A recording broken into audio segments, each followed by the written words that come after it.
Hello दोस्तों, स्वागत है आपका एक और नए वीडियो में। तो दोस्तों, आज हम बात करने वाले हैं बिरसा प्रधानमंत्री फसल बीमा योजना के बारे में कि बिरसा प्रधानमंत्री फसल बीमा योजना के फार्म हैं जो शुरू हो चुके हैं। जो भी फसल का बीमा करवाना चाहता है उनके फार्म शुरू हो चुके हैं। तो इस वीडियो का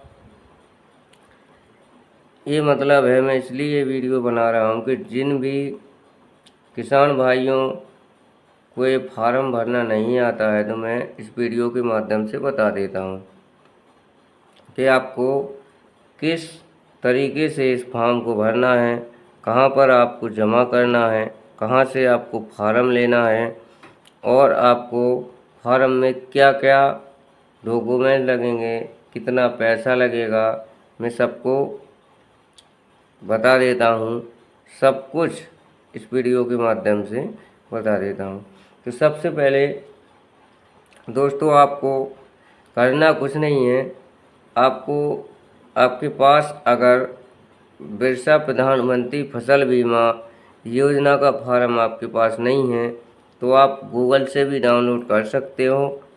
अगर गूगल से डाउनलोड करना आपको नहीं आता है तो आप पंचायत में जाकर इस फार्म को ले सकते हो। और भरना कैसे है मैं आपको इस वीडियो के माध्यम से बता देता हूँ और क्या क्या कागज़ लगेंगे। तो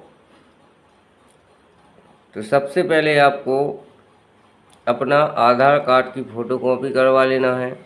जिसके नाम से ज़मीन है और जिसकी ज़मीन का नुकसान हुआ है उसी ज़मीन जिसके नाम ये ज़मीन है उन्हीं के नाम ये फार्म भरा जाता है। तो सबसे पहले उन्हीं का आधार कार्ड की फ़ोटोकॉपी करवा लेना है और दूसरा आपको बैंक का पासबुक, उसकी भी एक फ़ोटोकॉपी करवा लेनी है। और तीसरे नंबर पर लगान रसीद है, वो आपको लगान रसीद में आप कुछ भी लगा सकते हो।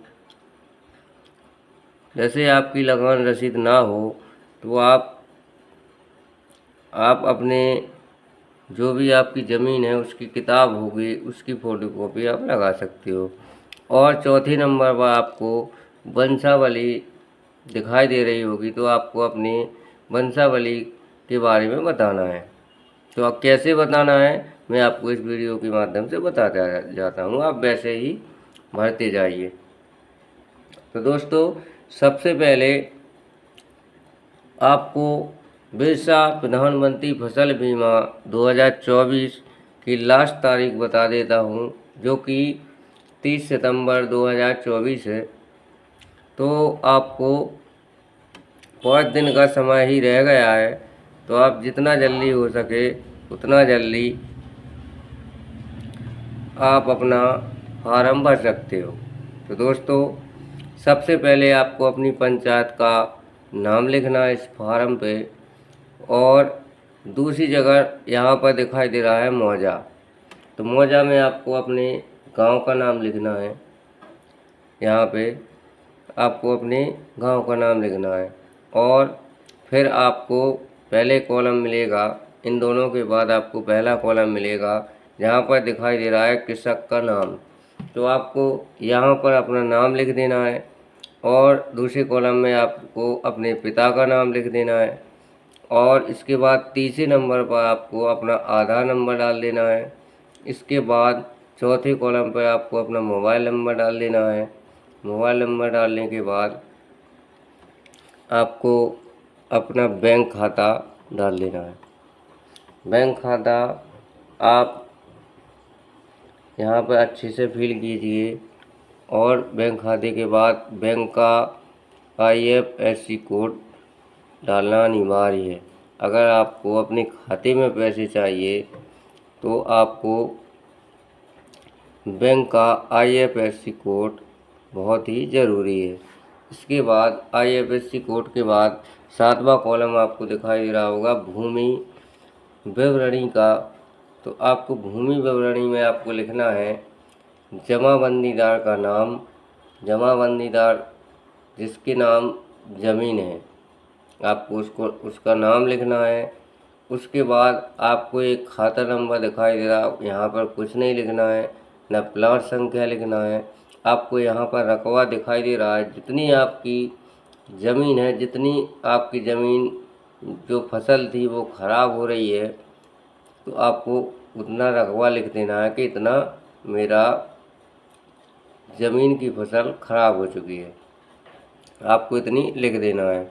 और अगर आपके दादा परदादा के नाम ज़मीन है और आपने अगर उनके नाम से अपने नाम ज़मीन नहीं कर पाई है, तो आपको उन्हीं का नाम लिखना है। और अपने खाते में पैसे डलवाना चाहते हो तो आपको वहाँ पर रिश्ता लिख देना है कि जमाबंदीदार से आपका क्या रिश्ता है, यहाँ पर आपको वो लिख देना है। और इसके बाद आते हैं वंशावली पर। तो जो भी जिसके नाम से आपको अगर ज़मीन है और अपने खाते में पैसे डलवाने हैं, तो आपको यहाँ से उन्हीं के नाम से शुरू करना है, फिर वहाँ से नीचे आना है, कॉलम आपको बनाना है। उसके बाद आपको उनके कितने बच्चे हैं उनके नाम लिखना है, और फिर उसके नीचे आपको अपने नाम तक वंशावली बना देनी है। तो दोस्तों, इतना करने के बाद आपको यहाँ पर दिखाई दे रहा है आवेदक के हस्ताक्षर। आवेदक के हस्ताक्षर, जो भी आवेदन कर रहा है उनके हस्ताक्षर चाहिए और मुखिया के हस्ताक्षर चाहिए। जो भी मुखिया है उनके हस्ताक्षर होना ज़रूरी है। तो इतना काम आपको करना है। तो दोस्तों, इतना काम करने के बाद आपको ये फार्म पंचायत में फीड करवा देना है। पंचायत में या सेक्रेटरी सचिव होते हैं उनके पास जमा कर देना है। तो दोस्तों, जो भी भाई झारखंड से हैं, तो झारखंड वालों के लिए सबसे अच्छी सुविधा मोदी जी ने चालू की है।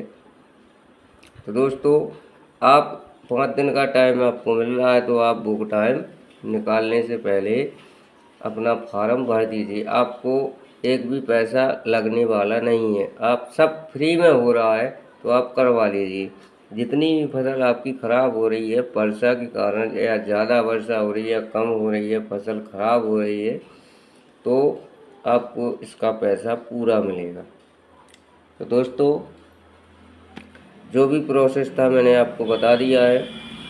तो अब चलते हैं और मिलते हैं अगले वीडियो के साथ। साथ ही साथ अगर आपको वीडियो अच्छा लगे तो वीडियो को लाइक करें, और चैनल पर नए हो तो चैनल को सब्सक्राइब करें। चलिए दोस्तों, चलते हैं और मिलते हैं अगले वीडियो के साथ।